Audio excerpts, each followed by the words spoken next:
3 ပတ်လောက်နားပြီးတော့မှအပြေးကိုပြန်ဆန်းကြည့်တဲ့နေ့ပေါ့ပြီးခဲ့တဲ့ပတ်တုန်းက Facebook ကကျွန်တော်ကို jogging 5 မိနစ်လောက်ဆန်းပြေးကြည့်ဖို့ပြောခဲ့တယ်ကျွန်တော်1ကီလို10မိနစ်နှုန်းလောက်နဲ့ပဲပြေးခဲ့တာဒါပေမဲ့တကယ်တော့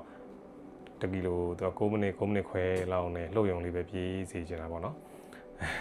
အဲကျွန်တော်နည်းနည်းပိုပြေးမိသွားတာပေါ့ Facebook က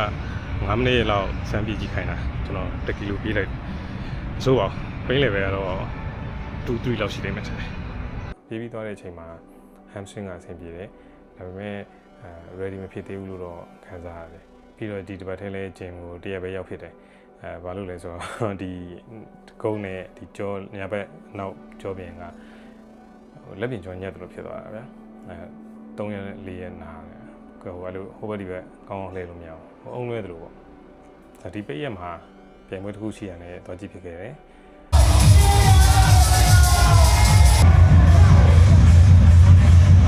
ကဲအဲ့တော့အားလုံးပဲ ready ဖြစ်ပြီဆိုရင်တော့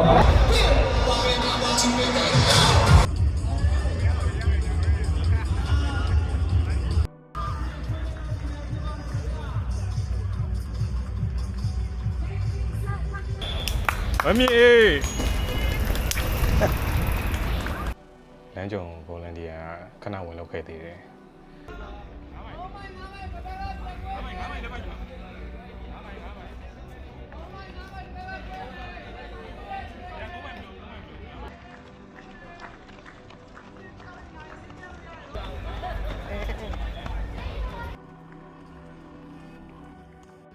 ဟုတ်ကဲ့တက်မယ်ကောင်းတယ်ဆွဲ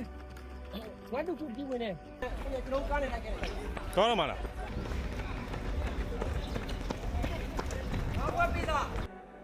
ကိုယ်တိုင်မပြေးနိုင်သေးပေမဲ့အပြေးသမားတွေနဲ့အပြေးပြိုင်ပွဲကိုတွေ့ရတော့လဲပြေးကျင်စိတ်တော့ဖြစ်မိတာပေါ့အခုကတော့ပြန်စရမယ့်အချိန်မဟုတ်သေးဘူးထင်ပါတယ်ဒါပေမဲ့လည်းတိတ်မကြဘူးကျွန်တော်ပြန်ပြေးနိုင်တော့မယ်လို့လည်းခံစားရတယ်